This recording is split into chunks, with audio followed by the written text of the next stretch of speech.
Anaknya Ibrahim, Ismail atau Yakub ya? Oh iya, Ismail sama Yakub.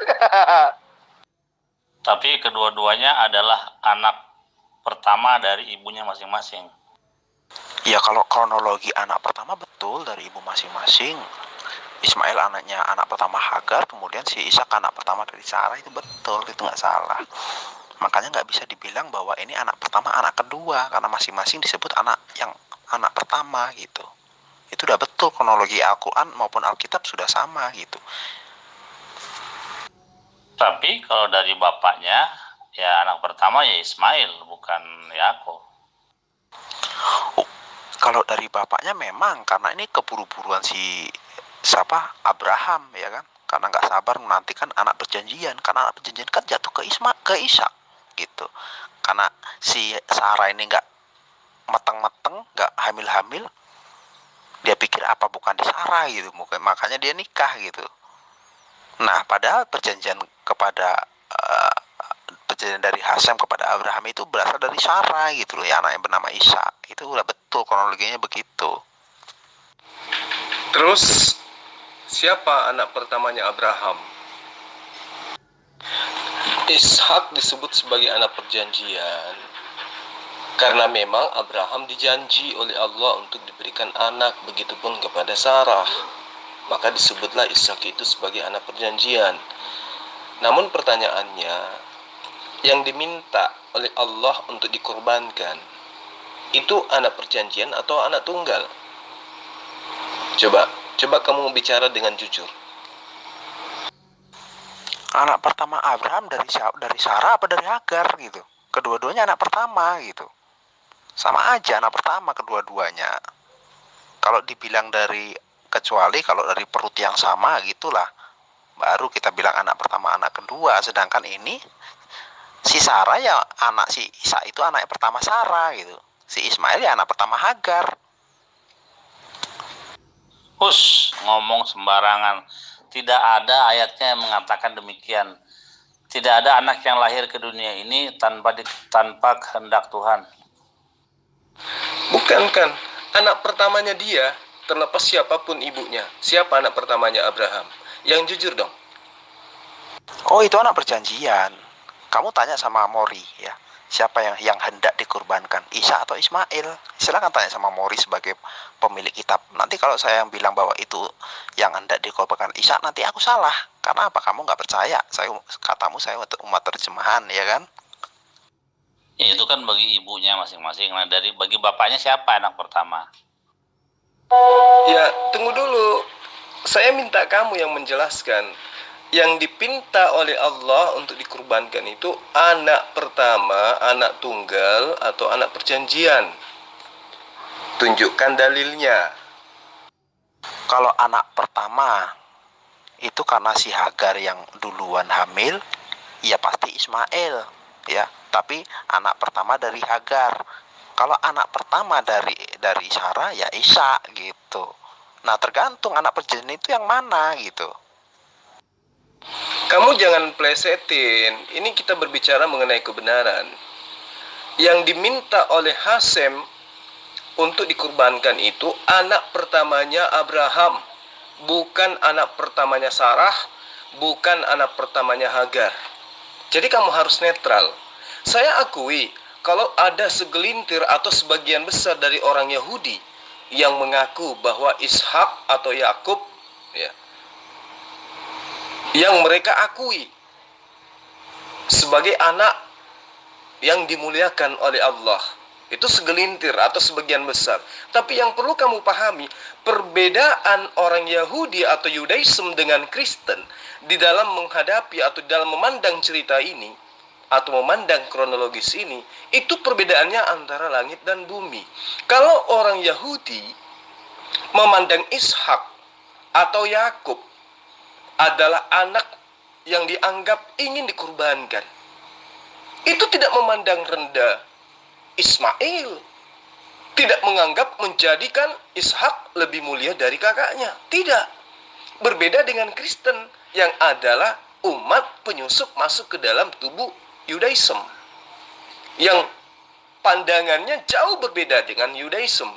yang mengatakan bahwa Ismail itu adalah keledai, Ismail itu anak yang tidak diinginkan, Ismail itu anak haram. Yudaism tidak pernah memiliki pandangan seperti itu. Makanya saya minta Anda yang menjelaskan gitu loh. Karena antara Islam dan Yahudi itu tidak ada masalah. Mau Ishak kek, mau Ismail kek, nggak ada urusan. Loh, sama-sama keduanya adalah anak yang dimuliakan. Sama-sama dua-duanya ini adalah anak yang dijanjikan untuk keturunannya menjadi penyembah kepada Hasem. Aku akan menjadi Allahmu dan Allah keturunanmu. Iya toh? Jadi itu tidak bisa kamu sanggah. Antara Yahudi dan Islam itu tidak ada pernah berseteru tentang hal ini. Karena kami sadar bahwa Islam maupun Yahudi tidak pernah ribut. Karena memang di antara kedua anak tersebut tidak ada yang dikurbankan. Jadi tidak ada masalah, tidak ada yang prinsip di situ. Nah sekarang saya tanya samamu, umat penyusup yang bukan Yahudi tapi ngaku Yahudi.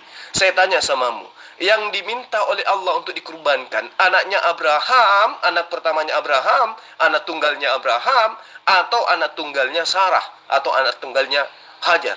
Coba kamu jujur.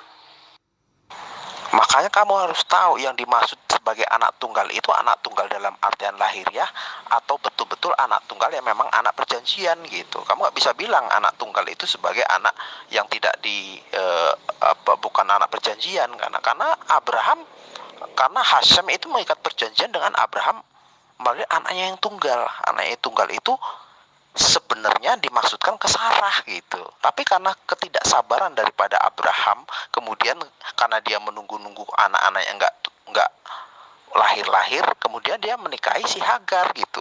Tapi anak dari Hagar ini bukan anak perjanjian, karena itu tidak sesuai dengan konteks daripada Judaism maupun konteks daripada orang Kristen.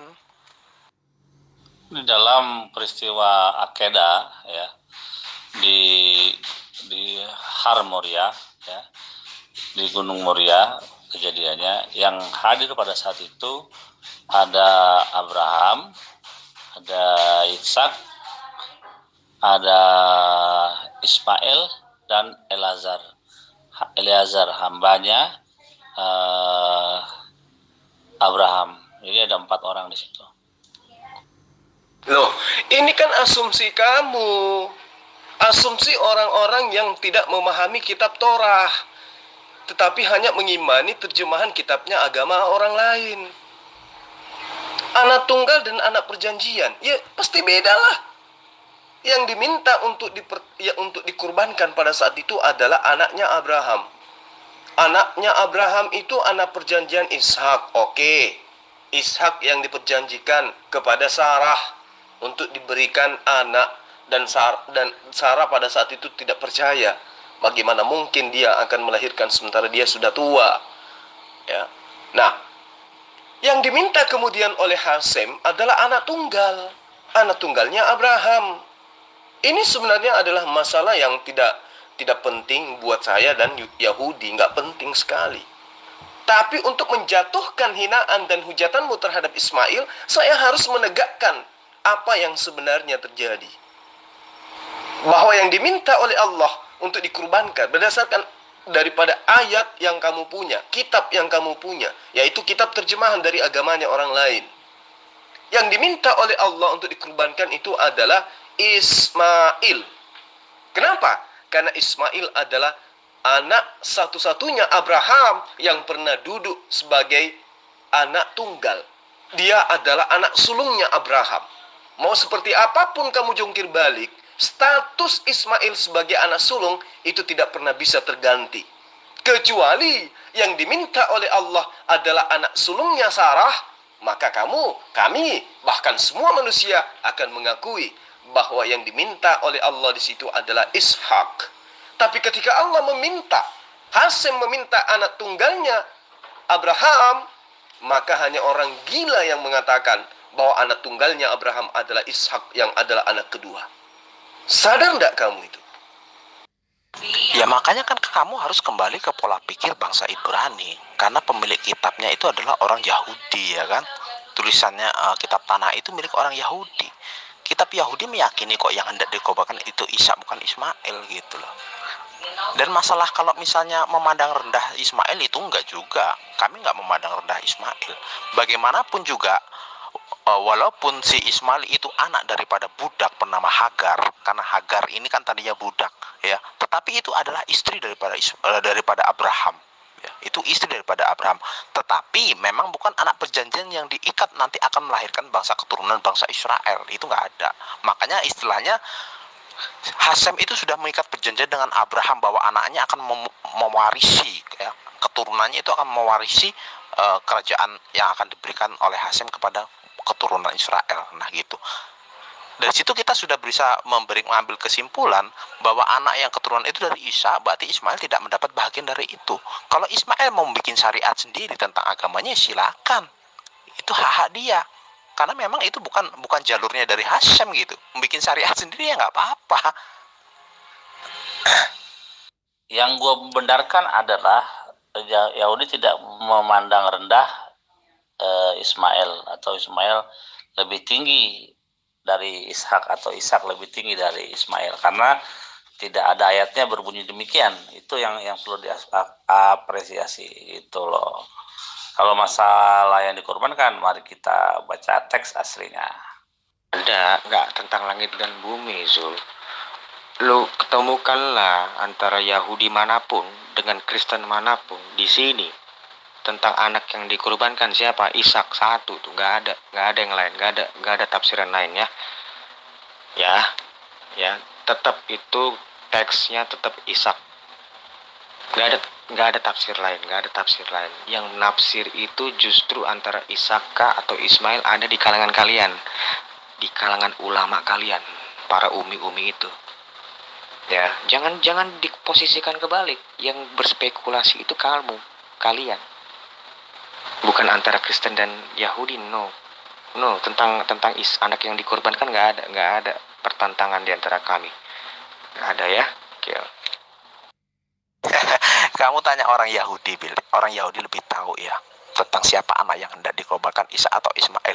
Kalau kamu beradu argumen dengan saya ya, otot-otot ini nggak akan kelar ya. Kamu harus tanya langsung ke sumbernya. Tanya sama Bill, siapa yang hendak dikorbankan. Kalau Bill bilang bahwa yang hendak dikorbankan itu Ismail, berarti Bill itu bukan orang Yahudi ya, tapi orang Islam.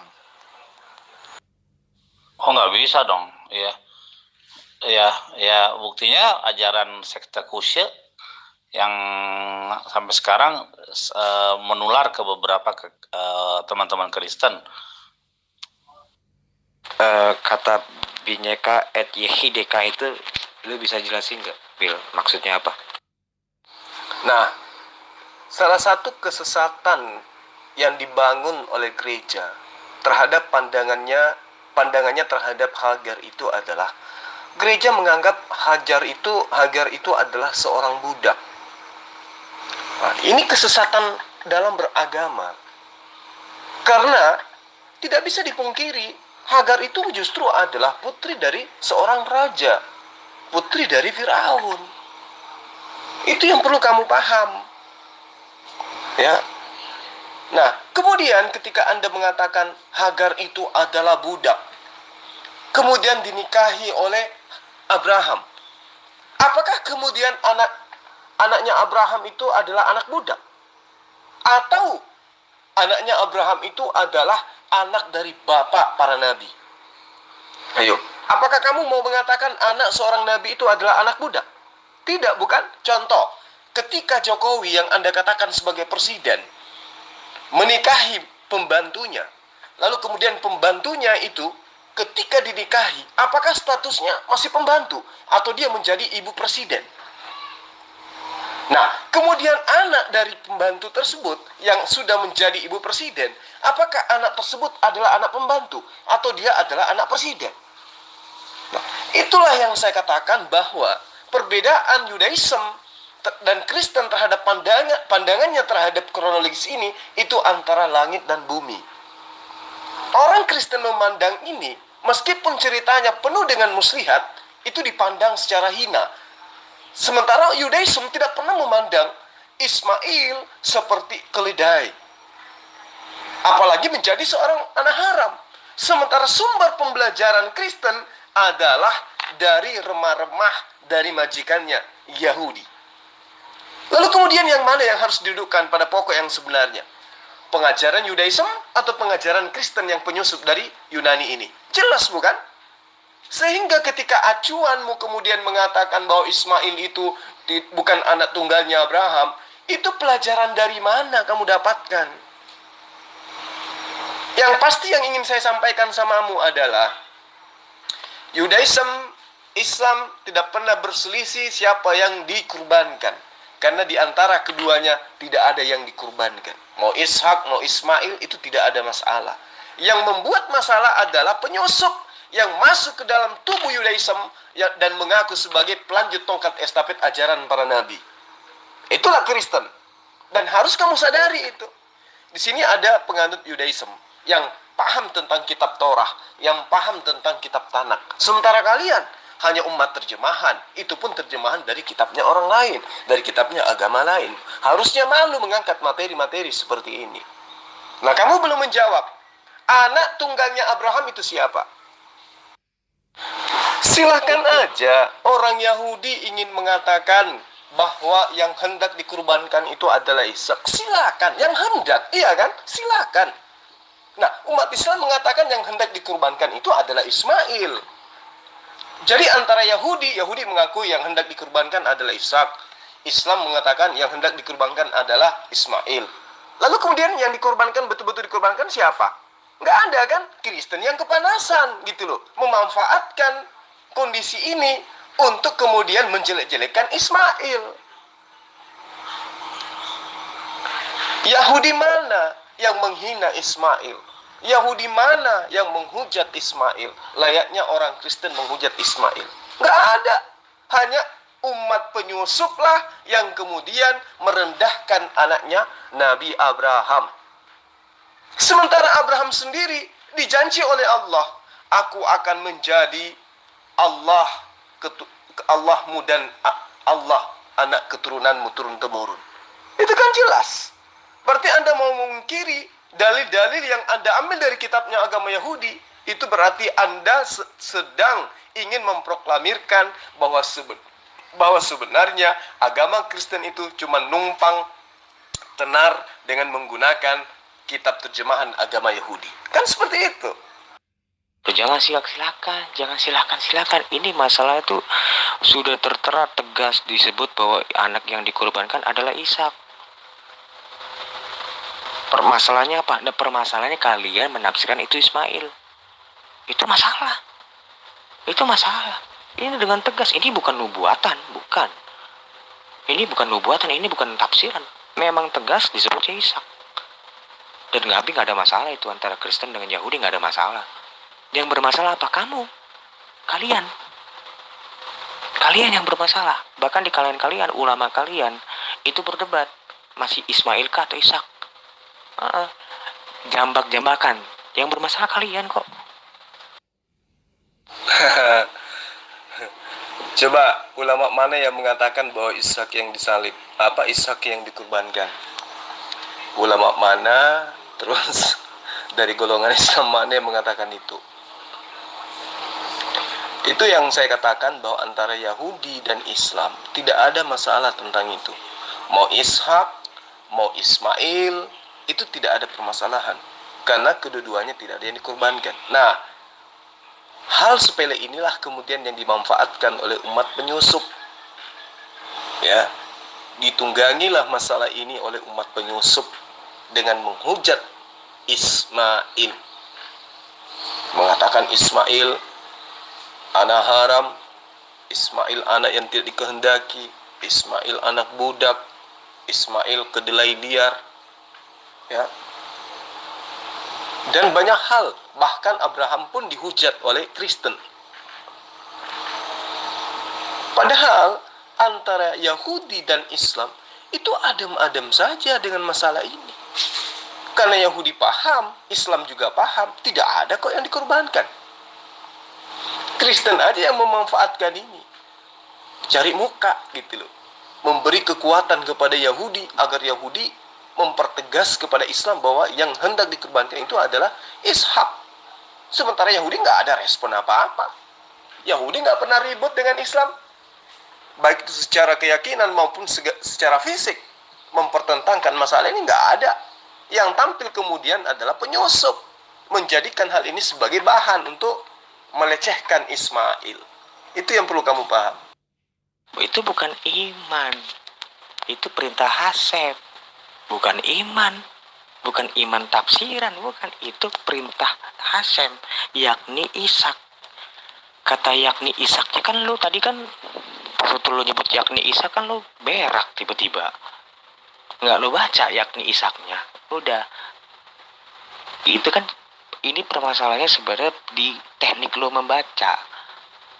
Teknik lo membaca itu yang mesti diperbaiki. Jangan berhenti, itu masih koma. Siapa itu? Siapa? Siapa itu? Yakni Ishak. Dan itu bukan tafsiran. Gak lo bisa suka-suka mereka lo. Memang ditulisnya Ishak. Itu bukan suka-suka mereka. Yang ditulis Ishak. Mau ngapain lu? Lu ngapain? Makanya yang disebut keturunan Abraham pun, yang dimana Abraham itu kalian samakan dengan Ibrahim, di dalam Quranmu pun disebut Ibrahim, keturunannya apa? Ibrahim, Ishak, Yakub.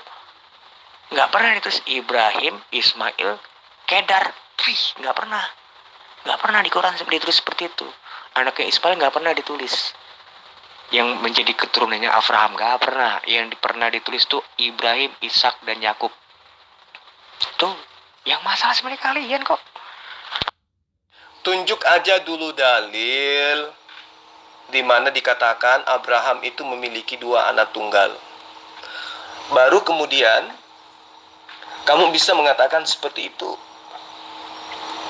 Tunjuk dalil dulu. Abraham itu memiliki anak tunggal 2. Baru kemudian Anda bisa menjadikan ini sebagai materi untuk menghina Ismail. Kan gitu. Tunjuk dulu. Mungkin Anda bisa memahami lebih jauh. Ketika orang-orang Yahudi yang mengkitabkan misalnya kitab Talmud, ya, apakah itu dari sisi pembahasan Taharah dan seterusnya, yang membahas tentang persinggungannya dengan Ismail dan juga ibunya. Mungkin saja melalui penafsiran mereka yang dimaksud di situ adalah anak tunggalnya Abraham dari Ishak, dari Sarah atau dari Hagar. Tapi yang saya minta adalah kitab terjemahan yang kamu punya, yang jelas-jelas mengatakan bahwa Abraham memiliki 2 anak tunggal. Ayo, biar kita lihat sudah sejauh mana pemahaman Anda terhadap agama Yahudi, terhadap pemahaman agama Yahudi yang Anda ambil dari agama mereka, kemudian Anda jadikan sebagai tameng untuk menghujat Nabi Ismail. Silakan. Enggak cuma kitab perjanjian lama aja deh yang bilang Isa, itu juga di kitab Tanah juga bilang, kitab Panteu, kitabnya Mose itu sama bilangnya juga Isa gitu, bukan Ismail yang hendak dikorbankan itu gitu. Jadi kita harus berpedoman di situ, jangan kita berpedoman pada asumsi gitu. Bahkan di kitab Al-Quran saja tidak pernah ada namanya kitab Ismail hendak dikorbankan, itu nggak ada. Yang ada malah akan kami tebus anak itu dengan 9 besar loh. Si Isa yang mau dikorbankan malah ditebus sama diganti dengan domba. Lah itu kan malah tipologi Yesus sebagai anak Allah kan, menebus dosa manusia. Malah ketemunya begitu. Jadi ada rentetan cerita yang harus dipahami dari berbagai agama ya. Agama samawi ini rentetannya ketemu kok, benang merahnya akhirnya ketemu kok kalau saya lihat. Agama samawi dari mana? Korbankan manusia, dada aja. Jangan gila dong. Kalau mau nyamar-nyamar ya nyamarlah dengan baik, tapi jangan kelewatan. Ya, film kartun juga kalau udah berlebihan juga itu nggak baik. Agama Samawi, Kristen agama Samawi, prat. Ini peristiwa akedah dimanfaatkan oleh Kristen sebagai momen yang pas untuk bahwa penggantinya adalah domba. Itu kan konyol. Nggak ada begitu. Yesus sebagai eh, hadir di situ sebagai pengganti domba, padahal bukan domba. Ail itu bukan domba, ya kan? Jadi gak pantas dibilang anak domba. Ya, kalau domba itu kefesh bahasa Ibrani, tapi Ail itu bukan domba. Tapi entah kenapa ya Bil, di dalam Islam pun, di dalam Kristen pun sistemnya akan disembelih gitu. Gue nggak tahu nih Kristen dan Islam ini salah apa gimana, gue ngerti. Tapi mungkin tipologinya seperti itu. Tapi kalau dalam bahasa aslinya gimana Bil bunyinya? Aku cuma dengar sekilas aja nih. Nah, itulah beberapa saat yang lalu saya sering mengatakan kepada umat terjemahan bahwa kalian tidak bisa menggunakan pemahaman kalian untuk memahami Al-Quran hanya karena berdasar kepada pemahamanmu terhadap Al-Quran. Jadi original teks daripada Al-Quran itu kan jelas di dalam surah As-Saffat ayat 102, di mana ada dikatakan asbahuka, yang berarti membunuhmu. Nah, kalau Anda cermat, kata ini itu berasal dari kata sabahu yang artinya pembantaian. Nah, artinya di sini Ibrahim menjelaskan kepada anaknya bahwa aku diperintahkan oleh Allah, oleh Hasem, untuk melakukan sesuatu yang tidak baik terhadapmu. Nah, dikatakan oleh penerjemah di situ membantai, atau Ismail dibantai, atau anaknya dibantai oleh bapaknya itu sendiri, atau Abraham berniat untuk menzalimi, menganiaya, atau membunuh anaknya atas perintah dari Hasem yang didapatkan di dalam mimpi, atas perintah Allah kepada Ibrahim atau Abraham. Nah, kenapa kemudian para mufassir atau para penerjemah menggunakan kata sembelih? Itu karena identik kepada apa yang sudah menjadi syariat yang terjadi akibat daripada apa yang diajarkan oleh Allah kepada Abraham, yaitu mengorbankan hewan, tapi tidak mengorbankan binatang. Jadi tidak sedang menggunakan kata sembelih atau membunuh atau menyembelih anaknya, tidak. Tapi Abraham mengatakan asbahuka, artinya saya diperintahkan untuk menganiaya kamu atau membunuh kamu. Itu. Jadi bukan kata sembelih di situ. Itu yang perlu kamu pahami. Makanya kalau Anda itu cerdas, ya, layaknya bagaimana umat Islam itu memahami kitabnya, ya. Maka yang dimaksud daripada kata asbahuka itu jelas perbuatan yang akan dilakukan Abraham atas perintah Tuhan yang tidak menghinakan kepada Ismail. Bukan kata sembelih dalam arti kata yang sesungguhnya. Karena kata sembelih itu di dalam bahasa Arab itu tidak seperti itu, ya. Kalau di dalam bahasa Arab itu sembelih itu adalah alfiran atau alfirona. Nah, itu baru dikatakan bahwa itu adalah perintah menyembelih dalam arti yang sesungguhnya. Tapi kan yang dikatakan oleh Abraham itu adalah asbahu.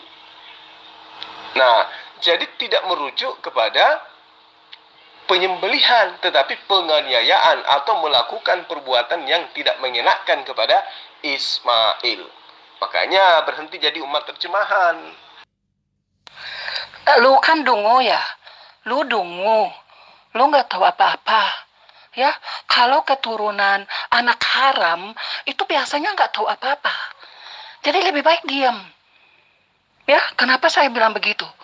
Ya, Ismail itu anak dari Abraham, tapi tidak menikah dengan Hagar. Ngerti? Paham kan? Tidak menikah. Artinya apa? Anak haram. Nggak tahu apa-apa.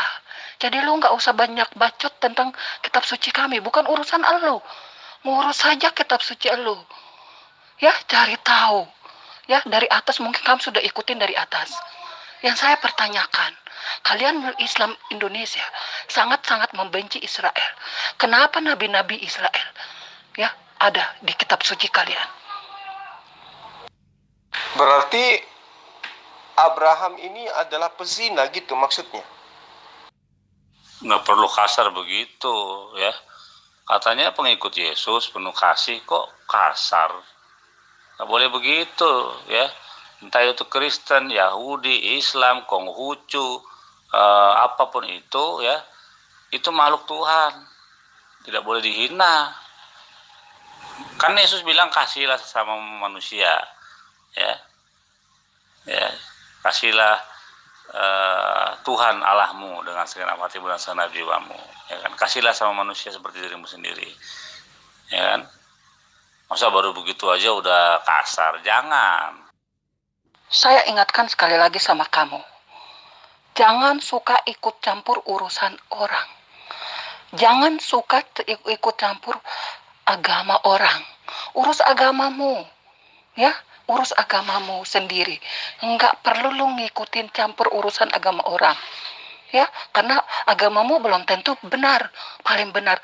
Kitab sucimu belum tentu paling benar. Jangan sampai kitab sucimu ya yang tidak benar.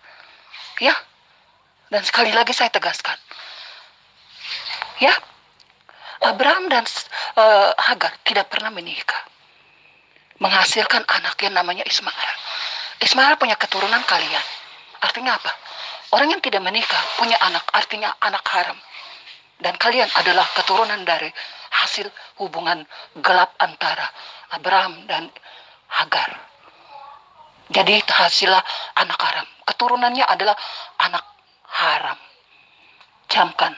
Hei anak haram, gak usah ikut campur agama kami. Urus saja agamamu. Loh, ini kok kayak mau bertengkar sih? Ini kan grup kalian, saya diundang ke sini untuk berdiskusi.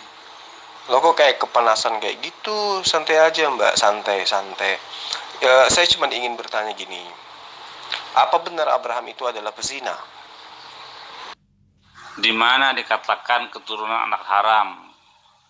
Nah ini kan, ini oknum-oknum Kristen nih, Aderion, denger ya ini oknum-oknum Kristen, kata kamu nggak ada. Nah ini buktinya nih, mengatakan kalau keturunan Ismail itu anak haram. Ini kan apa ini? Aduh, kacau ini Kristen.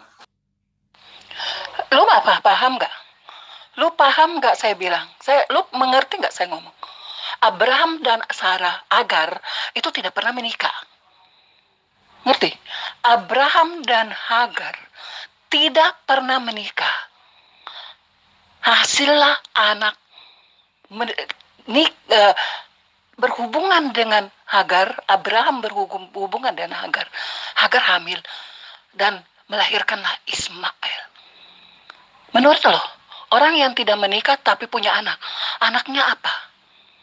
Ya, kalau di zaman sekarang, ya, kalian nikah siri, ya, anak dari istri siri itu tidak mendapat hak waris. Ya tidak, walaupun nikah siri, tidak memiliki hak untuk mewarisi hartamu. Betul atau tidak? Itu yang pertama. Yang kedua, Hagar adalah bukan keturunan Yahudi. Oleh karena itu, setelah Ishak lahir dari istri sahnya, yaitu Sarai, Hagar dan Ismail diusir dari rumah. Karena Ismail dan Hagar bukan bagian dari orang Yahudi. Saya tanya ya, tolong jawab pertanyaanku. Anak yang lahir tanpa pernikahan disebut apa? Tolong jawab. Anak yang lahir tanpa pernikahan disebut anak apa? Tolong jawab. Jadi gini loh mbak, Kalau kemudian Anda mengatakan Abraham berzina dengan Hagar, ya kan? Padahal Mbak ini tahu ya, kalau misalnya Anda benar-benar terpelajar, Mbak ini pasti tahu bahwa Sarah, istri sahnya daripada Abraham itu, memberikan perintah kepada Abraham untuk menjadikan Hagar itu sebagai istrinya, iya kan? Nah, berarti ketika Sarah memerintahkan Abraham untuk menjadikan Hagar itu sebagai istri, sebelum menjadi istri tentu diikat dulu sebagai sesuatu yang dikatakan layak menjadi istri, kan gitu. Kan Sarah yang memerintahkan Abraham untuk memperistri Hagar. Berarti di situ tidak ada persinahan. Karena nanti dikatakan beliau itu adalah sebagai istri ketika prosesi nikah itu telah dilakukan. Kan Sarah memerintahkan Abraham bukan berzinalah dengan Hagar. Tidak seperti itu. Tapi dikatakan, ambillah Hagar menjadi istrimu. Nah, jelas untuk menjadi seorang istri, maka Abraham harus menikahi Hagar terlebih dahulu. Tetapi karena Anda berdasarkan kebencian, memahami ini dengan iri, dengki, ya, sehingga Anda menafsirkan bahwa Abraham itu adalah pezina karena telah berzina dengan Hagar. Padahal yang diperintahkan kemudian adalah bagaimana status Hagar menjadi istri daripada Abraham. Nah, kalau ingin serampangan, saya pun bisa melakukan hal yang sama terhadap pemahaman Anda berdasarkan kitab terjemahan yang Anda ambil dari kitabnya agama Yahudi, yang bukan kitab Anda. Contoh di dalam Kejadian 12 ayat 10 sampai ayat 20. Bagaimana kemudian kebalikan dari tuduhan Anda terhadap Hagar dan Abraham, saya pun bisa mengatakan bahwa yang lebih lucu lagi adalah ketika Abraham memerintahkan istrinya Sarah untuk mengaku sebagai adik kepada Fir'aun. Sehingga apa yang terjadi? Istri Abraham dinikahi oleh Fir'aun. Nah, lebih parah mana itu? Kalau Sarah memerintahkan Abraham memperistri Hagar, saya kira itu wajar. Tapi yang tidak wajar kemudian adalah Abraham menyuruh Sarah mengaku kepada Fir'aun bahwa dia adalah adiknya Abraham, bukan istrinya. Sehingga sang Fir'aun memperistri si Sarah yang memiliki suami. Sederhananya gini, Abraham menjadikan Hagar menjadi istri itu atas perintah Sarah. Sah secara hukum, secara adat, secara Torah juga sah. Nah, sekarang Abraham memerintahkan Sarah yang adalah istrinya untuk mengaku kepada Fir'aun bahwa Sarah itu adalah adiknya Fir'aun. Sehingga Fir'aun menikahi Sarah yang adalah istrinya Abraham. Berarti Sarah melakukan poliandri. Berarti Abraham melakukan kesalahan fatal, mengakibatkan istrinya diperistri lagi dengan Fir'aun. Baca Kejadian 12 ayat 10. Nah, saya harus mengatakan apa?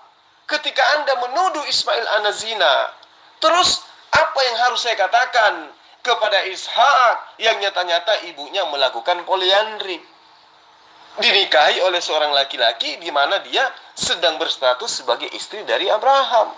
Saya harus mengatakan Ishak itu anak apa gitu loh. Jadi kalau Anda menggunakan pola pikir sehat, tapi sayangnya Anda tidak sehat sih soalnya. Karena kalau saya tidak mungkin menyembah manusia, ya kan? Jadi ya cukuplah seperti itu. Sebenarnya saya malas berdebat dengan Anda. Karena ini grup Anda, ini adalah grupnya para pendeta. Pendeta semua menghindar dari saya. Anda yang nyosor masuk, ya Anda yang saya tanggapin. Udah paham maksud saya? Betul.